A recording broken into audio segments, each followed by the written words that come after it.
Set up করে লোক না হয়।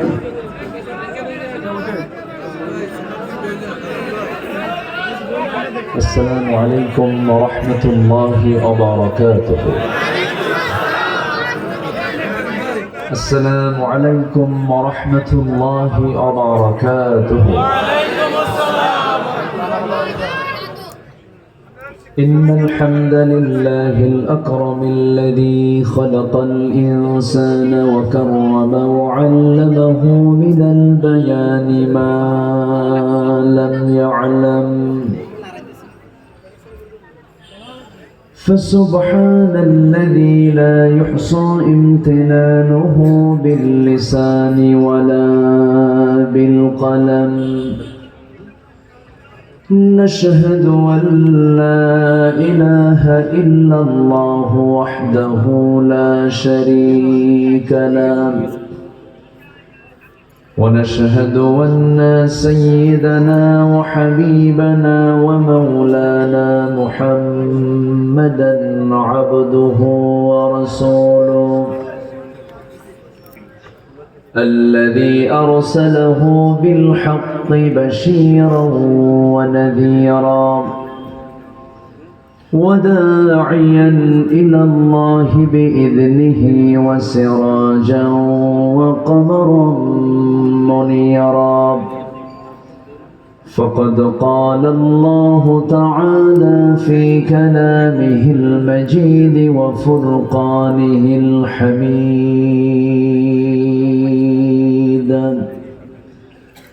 أعوذ بالله من الشيطان الرجيم. بسم الله الرحمن الرحيم.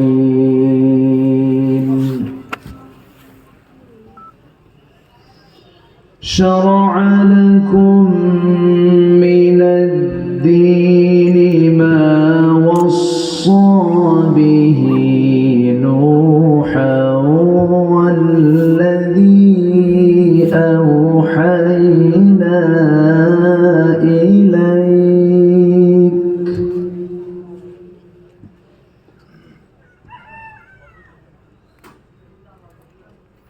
أوحينا إليك وما وصينا به إبراهيم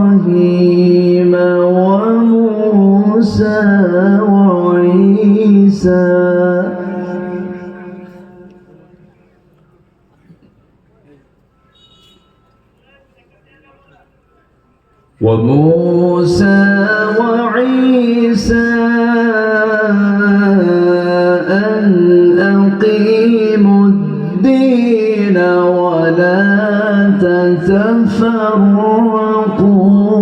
فيه.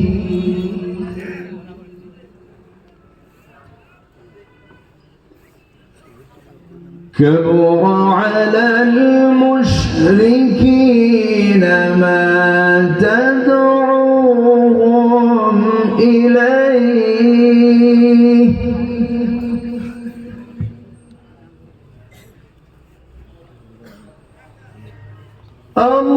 الله يجتبي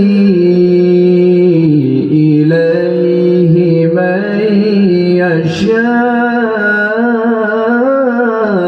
ويهدي إليه من ينيب.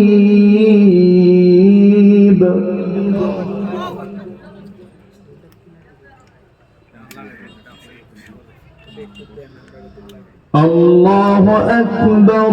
بسم الله الرحمن الرحيم.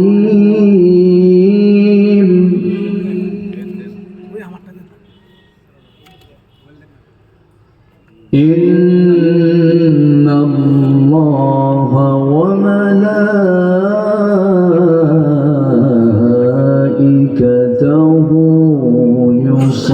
يصلون على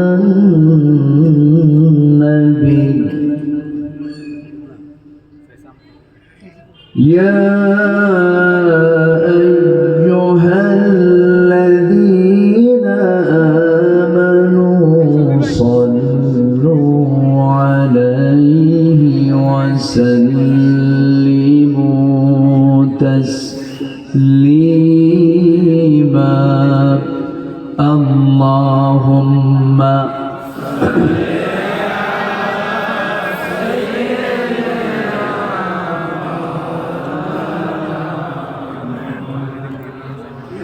وعلى آله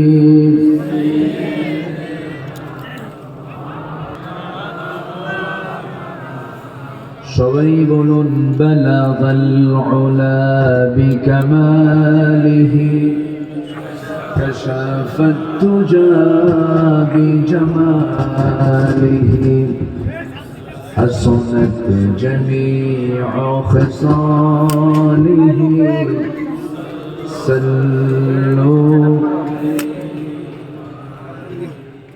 سورة يوسف بداري حكمة لقمان ما قارئ قرآن باري يهدي لسان ما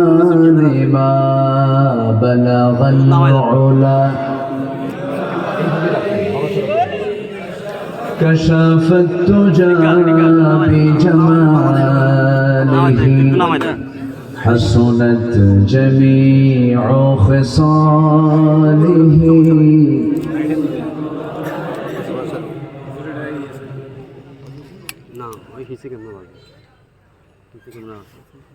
মেঘ ময়ূরী পশ্চিমেতে যেও আমার সালাম নবীর দেশে দিও রোজা জিয়ারতের আশায় রোজা জিয়ারতের আশায় পিয়াসী অন্তর যেথায় আমার প্রিয় রাসূল ঘুমান নিরন্তর যেথায় আমার প্রিয় নবী ঘুমান নিরন্তর সবাই বলি সাল্লাল্লাহু আলাইহি ওয়াসাল্লাম।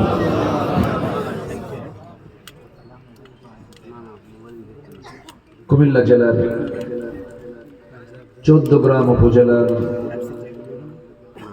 গোপালনগর মহিলা দাখিল মাদ্রাসা মাঠে অনুষ্ঠিত দিনের বেলা আয়োজিত তাফসীরুল কোরআন মাহফিল 2025 8 জানুয়ারিতে আয়োজিত আজকের এই মহৎ আয়োজনের সম্মানিত সুযোগ্য সভাপতি, সম্মানিত সাহেব সদর সমাজসেবক চিকিৎসক ডাক্তার এম.এ. সাত্তার মহোদয়, আজকের মাহফিলের বরেণ্য অতিথি, এদেশের ইসলামী সঙ্গীত অঙ্গনের সুর সম্রাট, গীতিকার, সুরকার, আমার অত্যন্ত কাছের ভাই শিল্পী মশিউর রহমান হাফিজাহুল্লাহ, আজকের মাহফিলের বরেণ্য অতিথি, আমার অত্যন্ত কাছের নন্দিত আলেমে দ্বীন, এই কুমিল্লারই কৃতি সন্তান মুহাদ্দিস রফিকুল্লাহ আফসারী হাফিজাহুল্লাহ, উপস্থিত হাজারাত উলামায়ে কেরাম, ফোদালায়ে ইজাম, সুশীল সমাজ, জাতির শ্রেষ্ঠ সন্তান, শিক্ষক মণ্ডলী, জাতির বিবেক সাংবাদিকবৃন্দ, প্রশাসনের দায়িত্ব নিয়োজিত কর্মকর্তাবৃন্দ, সামনে উপস্থিত, দূরে কাছের বিভিন্ন স্থান থেকে ছুটে আসা কালেমার ঝান্ডাবাহী, তাওহীদের পতাকাবাহী, দ্বীন ইসলামের নরসারদুল বীর মুজাহিদ, প্রাণ প্রিয় সম্মানিত দ্বীনি ভাইরা, আড়ালে বসে আছেন শ্রদ্ধেয়া সম্মানিতা মা বোনেরা। আলোচনার সূচনায় আনুষ্ঠানিকতার মধ্য দিয়ে আমার পক্ষ থেকে আবারও দিল খোলা সালাম, আসসালামু আলাইকুম ওয়া রাহমাতুল্লাহি ওয়া বারাকাতুহু। সবাই কেমন আছেন? আমাকে প্রশ্ন করলেন, আল্লাহ তাআলা তো আমাকে আপনার সাথেই রেখেছেন, এখানেই তো বসে আছি। বলি আলহামদুলিল্লাহ। আমরা একটা অনুকূল পরিবেশ পেয়েছি, এই পরিবেশ ছিল না। হয়তো এই পট চেঞ্জ না হলে এই আজকের এই মাহফিলই হতো না। কারণ মাহফিলের জন্য যত শর্ত আর যত কন্ডিশন বেঁধে দিয়েছিল বিগত 16 বছর, থানায় যাও, থানায় হবে না, এসপি অফিসে যাও, সেখানে হবে না, ডিসি অফিসে যাও, এত রেস্ট্রিকশন দিয়েছিল মাহফিলের উপরে। আল্লাহ তাআলা এমন একটা পথ, এমন একটা পরিবেশ তৈরি করে দিলেন, কমিটির যে সময় থানায় যেতে যেতে তাদের জুতার তলা ক্ষয় হয়ে যেত, ঠিক সেই সময় এখন আল্লাহ তাআলা এমন একটা পরিবেশ তৈরি করে দিয়েছেন, সেই অঞ্চলেই, সেই জনপদেই এখন উল্টা এখন থানায় ফোন দিয়ে বলে কিছু লাগবে কি। এই যে একটা পরিবেশ তৈরি করে দিয়েছেন, তিনি আমার কে? সেই মহান বাবার শানে বলছি আলহামদুলিল্লাহ। আবারও বলছি আলহামদুলিল্লাহ। চিৎকার মেরে বলছি আল্লাহুম্মা ইন্নী আসআলুকা আল হুদা ওয়াত তুকা ওয়াল আফাফা ওয়াল গিনা। সবাই বলি আল্লাহুম্মা আইন্নি আলা যিকরিকা ওয়া শুকরিকা ওয়া হুসনি ইবাদাতিকা। আমরা আল্লাহ তাআলা শুকর আদায় করে দিলাম। আমি আলোচনার সূচনায় কোরআনে কারীমের গুরুত্বপূর্ণ একটি সূরা, যে সূরার নাম হলো পরামর্শ। সূরার নাম কি? পরামর্শ। সূরাতুশ শুরা থেকে আমি শুধু একটা আয়াত আমি তেলাওয়াত করেছি। এই আয়াতকে সামনে রেখে কিছু কথা আমি বলতে চাচ্ছি। ওয়া মা তাওফীকি ইল্লা বিল্লাহ আলাইহি তাওয়াক্কালতু ওয়া ইলাইহি উনীব। সম্মানিত ভাইয়েরা, এই পৃথিবীর যিনি প্রথম মানুষ ছিলেন, আল্লাহ তাআলা যাকে পাঠিয়েছেন, তিনি হচ্ছেন আমাদের সবার পিতা। কে বলেন তো? তিনি কি নবী ছিলেন না? আমরা কার সন্তান? নবীর সন্তান। আমরা কার সন্তান বলেন? আমাদের দাম কি কম? আমাদের বাপ নবী ছিলেন। আমাদের বাপ কি ছিলেন? নবী ছিলেন। আদম আলাইহিস সালাম যেদিন দুনিয়াতে এসেছেন, সেই দিনই দিন এসেছে, ইসলাম এসেছে। ইসলাম ছাড়া পৃথিবীতে আর কোনো দিন নাই। যা দিন আছে এগুলো আল্লাহর কাছে গ্রহণীয় নয়। আমি যে আয়াত তেলাওয়াত করেছি, এই আয়াত আল্লাহ পাক এটাই স্পষ্ট করে দিয়েছেন। আদম থেকে নিয়ে রাসূল পর্যন্ত যত রাসূল নবী দুনিয়াতে এসেছেন, সবার দিন একটাই ছিল, তার নাম হলো ইসলাম। তার নাম কি? ইসলাম। অনেকে বলে আমাদের সনাতন ধর্ম, এটা আমাদের পুরাতন ধর্ম, এই ওই দিস এন্ড দ্যাট যা বলে এটা কল্পনা প্রসূত কথা। পৃথিবীতে দিন একটাই, যা আদম থেকে শুরু করে রাসূল পর্যন্ত এবং কিয়ামত পর্যন্ত দিন একটাই থেকে যাবে। ইন্নাদ দীনা ইনদাল্লাহিল ইসলাম। সম্মানিত ভাইরা, সেই ইসলাম কি শুধু কাগজে থাকবে, শুধু বইয়ে থাকবে, শুধু মসজিদে থাকবে, না সব জায়গায় থাকা দরকার? ইসলাম কি অপূর্ণাঙ্গ? ইসলাম কি অপূর্ণাঙ্গ না পূর্ণাঙ্গ? কোনো ব্যর্থতা আছে? কোনো অপরিপক্কতা আছে? কোনো অপূর্ণতা আছে? কোনো ব্যর্থতা আছে? কোনো অযোগ্যতা আছে? কিন্তু ইসলামকে আমরা নির্দিষ্ট সীমিত জায়গার মধ্যে আমরা রাখার একটা মহল অপচেষ্টা করছি। অথচ তিনি মুসলিম, অথচ তিনি মুসলিম হয়ে ইসলামকে একটা সীমিত জায়গার ভিতরে, সীমিত গণ্ডির মধ্যে রাখতে চাচ্ছেন তারা। ধরুন, মসজিদ প্রবলেম নেই, মাদ্রাসা প্রবলেম নেই, দান সদকা প্রবলেম নেই, এতিমখানা প্রবলেম নেই। কিন্তু যখন বলা হচ্ছে ইসলাম দিয়ে ক্যান্টনমেন্ট চলবে, ইসলাম দিয়ে সচিবালয় চলবে, ইসলাম দিয়ে প্রশাসন চলবে, ইসলাম দিয়ে অ্যাডমিনিস্ট্রেশন চলবে, এই জাতীয় কথা যখন বলা হয় তখন একটা মহল তারা এমন ভাবে অপপ্রচার চালায়, যারা এগুলো চাচ্ছে তাদেরকে বলা হচ্ছে মৌলবাদী। গোটা পৃথিবী জুড়েই কিন্তু একই স্লোগান, কট্টরপন্থী, উগ্রবাদী। এরকম করে করে যারা ইসলামকে চায় তাদেরকে গালমন্দ করা হচ্ছে। এটা হচ্ছে পশ্চিমাদের একটা পরিভাষা। এগুলো আমার দেশে সেই পশ্চিমাদের কিছু ধারক বাহক আমার দেশেও আছে না নাই? এটা আলাদা নয়েজ আসে, এটা আলাদা সাউন্ড আসে, এটাকে ক্লিয়ার করে। সম্মানিত ভাইরা, ইসলাম কারো দেওয়া নয়, ইসলাম কার দেওয়া? আসতে বলবেন না, কার দেওয়া? আল্লাহর দেওয়া। আল্লাহ রাব্বুল আলামিন সুন্দর করে বলছেন, شرع لكم من الدين ما وصى به نوحا والذي أوحينا إليك وما وصينا به إبراهيم وموسى وعيسى أن أقيموا الدين ولا تتفرقوا فيه كبر على المشركين ما تدعوهم إليه الله يجتبي إليه من يشاء ويهدي إليه من ينيب جربون الله أكبر। তিনি তোমাদের জন্য সেই দিন নির্ধারণ করেছেন যার নির্দেশ দিয়েছিলেন নূহকে, যা আমি তোমার প্রতি ওহী করেছি হে রাসূল, যার নির্দেশ দিয়েছিলাম ইব্রাহিম, মূসা এবং ঈসা আলাইহিস সালামকে এই মর্মে যে তোমরা দিন প্রতিষ্ঠিত করো, কিন্তু দিন কায়েমে চুল পরিমাণ কোনো মত পার্থক্য সৃষ্টি করো না। কার কথা? আসতে বলবেন না, কার কথা? তোমরা যাকে আহ্বান জানাচ্ছ তা মুশরিকদের জন্য ভারী মনে হয়। আল্লাহ যাকে চান তাকে মনোনীত করেন, যাকে চান তাকে হেদায়েত দেন। হেদায়েতের মাপকাঠি একমাত্র কে চালান? হেদায়েতের মালিক কে বলেন? আল্লাহ।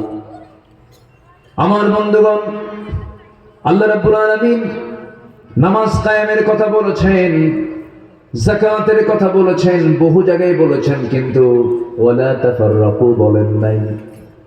কিন্তু আল্লাহ রাব্বুল আলামিন আকিমুদ্দিন শব্দটা যেখানে নিয়ে এসেছেন, আল্লাহ পাক সেই জায়গায় বান্দাকে সতর্ক করে দিচ্ছেন, দিন কায়েমের সংগ্রামে কিন্তু মতপার্থক্য সৃষ্টি হতে পারে, সাবধান।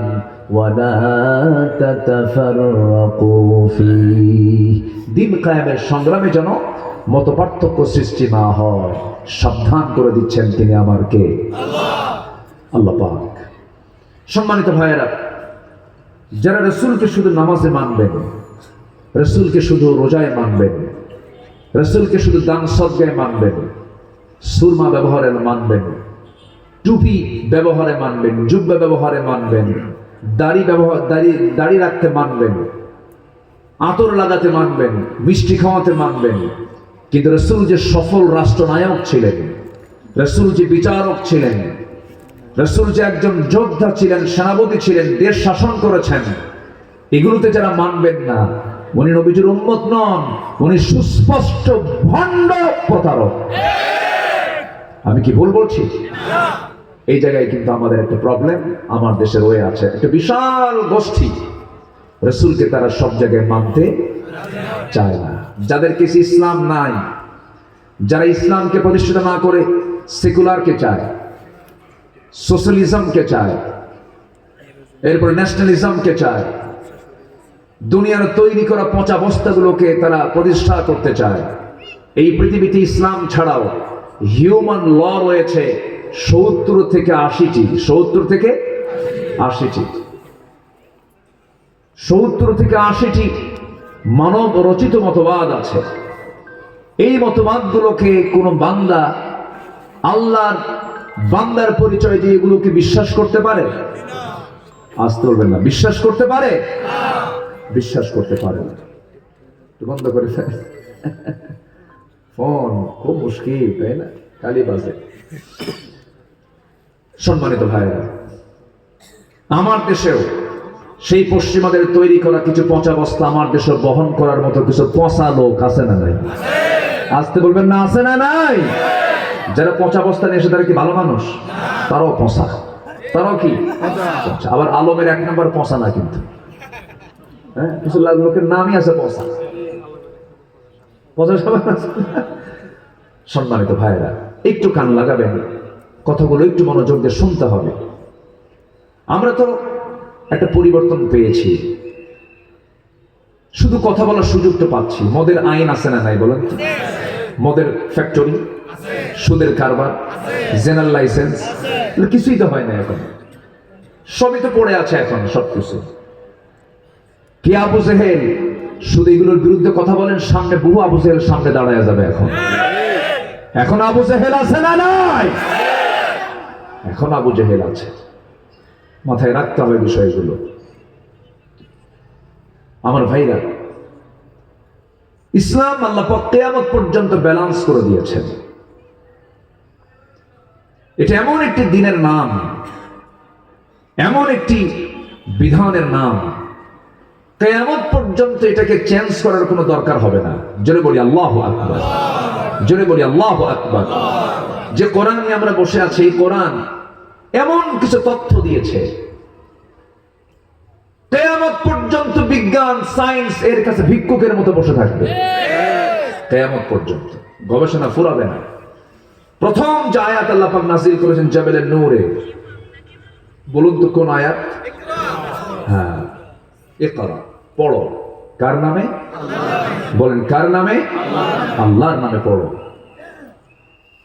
আল্লাহ রাব্বুল আলামিন বলেন, ইকরা বিসমি রাব্বিকাল্লাযী খালাক, খালাকাল ইনসানা মিন আলাক।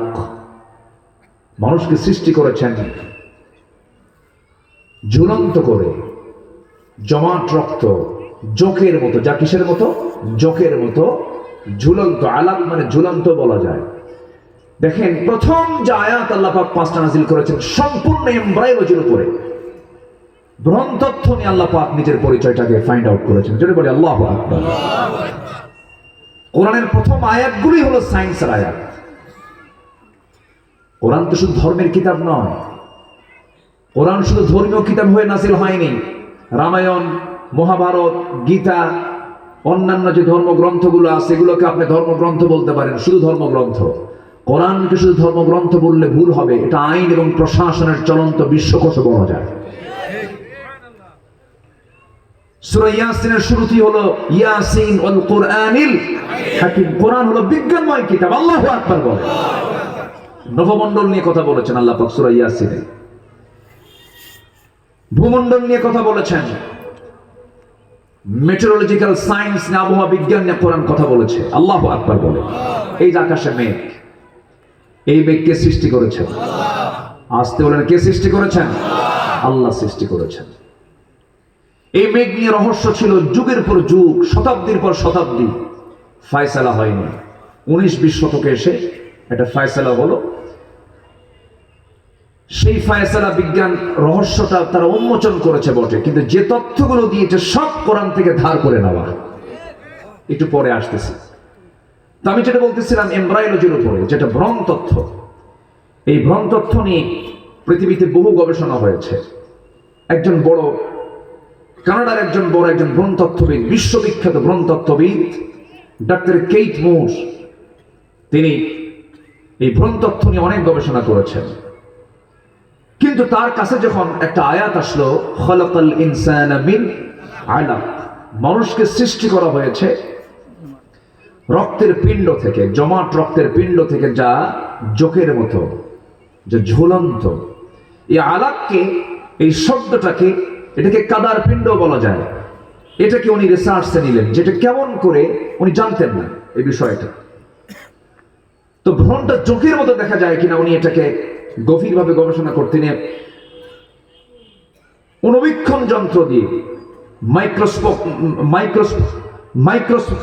মাইক্রোস্কোপ যন্ত্র দিয়ে উনি এটাকে গভীর গবেষণায় নিয়ে আসলেন।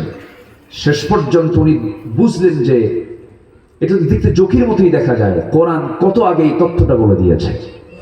জোরে বলেন সুবহানাল্লাহ।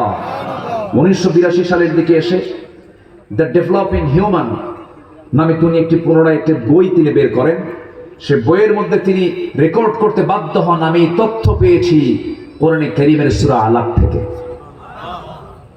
সম্মানিত ভাইরা, সম্মানিত বন্ধুগণ, এরকম করে একটা দুইটা তথ্য নয়। এই যে আজকে আকাশ ছেয়ে আছে, আমরা সূর্য দেখতে পাচ্ছি না, কিছু কিছু জায়গায় মেঘ, বৃষ্টি হচ্ছে। এই যে আল্লাহ পাক আকাশে মেঘ জমা করেন, এটা কার পরিকল্পনা? আসতে বলবেন না, কার পরিকল্পনা? আল্লাহর পরিকল্পনা। আল্লাহু আকবার। এই মেঘ এর ওজন আছে না নাই? ওজনও আছে। আমি কাতার থেকে আসতেছিলাম 2 বছর আগে, তো মেঘের উপরে বিমান চলছে, বিশাল এই মেঘমালার স্তূপ দেখে ভাবলাম, আল্লাহ, এগুলো কি ওজন আছে নাকি? আমি জানতাম না। পরে একটু চিন্তা করতে করতে সার্চ দিলাম, খুঁজে দেখলাম যে এর ওজন আছে। আল্লাহ পাক কোরআনেও বলে দিয়েছেন। আল্লাহ রাব্বুল আলামিন বলেন, হুয়াল্লাযী ইউরীকুমুল বারকা খাওফান ওয়া তামআন ওয়া ইউনশিস সাহাবাস সিকাল। জোরে বলুন আল্লাহু আকবার। তিনি সেই মহান প্রভু যিনি মহাশূন্যে, যিনি আকাশে মেঘটাকে ঝুলায় রেখেছেন এবং সেটাকে ওজন করে রেখেছেন। ওজন আছে, কিউমুলাস নামে মেঘখণ্ড আছে যার ওজন হলো 200 টন। কিউমুলাস নামে কিছু মেঘমালা আছে যাদের ওজন হলো 2 লক্ষ টন পর্যন্ত। জোরে বলি সুবহানাল্লাহ। আল্লাহ পাক এগুলো ঝুলায় রেখেছেন। যদি ছেড়ে দিতেন, মানুষ বাঁচত? আসতে বলবেন না, মানুষ বাঁচত? বাঁচত না। সবগুলোকে সুন্দর করে, সুন্দর প্ল্যানে রেখে দিয়েছেন তিনি। আমার কে? আল্লাহ তাআলা। আকাশ থেকে আল্লাহ তাআলা বৃষ্টি বর্ষণ করেন। সেই বৃষ্টি বর্ষণ করার জন্য মেঘ সৃষ্টি করেন। যে পানি চক্র আকারে ওয়াটার সাইকেল আল্লাহ পাক পানি চক্র দিয়েছেন, এই পানি চক্র এই বাষ্পীয় আকারে জমিন থেকে পানিগুলো তুলে আল্লাহ পাক আকাশে উঠায় নেন। সেই পরিমাণ পানি তুলে নেন যে পরিমাণ পানি আল্লাহ পাক আকাশ থেকে নাজিল করেন। জোরে বলবেন না সুবহানাল্লাহ? জোরে বলুন সুবহানাল্লাহ। এই ক্ষমতাগুলো কার? আসতে বলবেন না, এই ক্ষমতাগুলো কার? সব আল্লাহ কিন্তু দেখেন।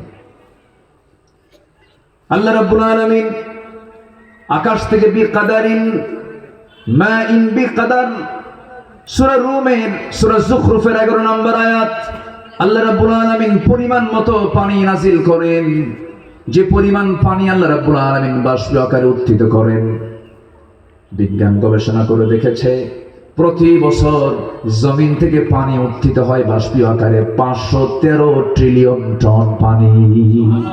513 ট্রিলিয়ন টন পানি আল্লাহ পাক জমিন থেকে উত্থিত করেন, বাষ্পীয় আকারে তুলে গোটা পৃথিবীর জমিনে বিভিন্ন জায়গায় যেখানে পানি দরকার, স্তরে স্তরে আল্লাহ পাক মেঘ রেখে সেখান থেকে পানি বর্ষণ করেন।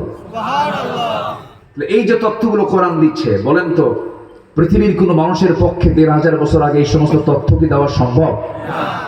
সম্ভব না। আমরা আকাশ দেখছি, এই আকাশ এবং এই জমিন, এই দুইটা কিন্তু একসাথে লাগানো ছিল। আধুনিক সায়েন্স এটা বলতেছে যে এটা একসময় লাগানো ছিল। প্রচন্ড একটা ধাক্কার মধ্য দিয়ে এই বিশাল মহাশূন্যের সৃষ্টি হয়েছে। এটাকে বলা হয় আলোচিত একটা থিওরি, বিগ ব্যাং থিওরি। যারা একটু সায়েন্স নিয়ে যারা গবেষণা করেন, বিগ ব্যাং থিওরি। এই বিগ ব্যাং থিওরি হালে বিজ্ঞান এসে এটাকে আবিষ্কার করেছে, কিন্তু আল্লাহ রাব্বুল আলামিন এই তথ্যটা 1500 বছর আগে আল্লাহ পাক কোরআনে কারীমে অনেক আগে উল্লেখ করে দিয়েছেন। আল্লাহ রাব্বুল আলামিন বলেন, أولم ير الذين كفروا أن السماوات والأرض كانتا رتقا ففتقناهما وجعلنا من الماء كل شيء حي। জোরে বলুন আল্লাহু আকবার। তিনি সেই মহান প্রভু যিনি এই আকাশ এবং জমিনকে এক জায়গায় রেখেছিলেন প্রচন্ড ধাক্কার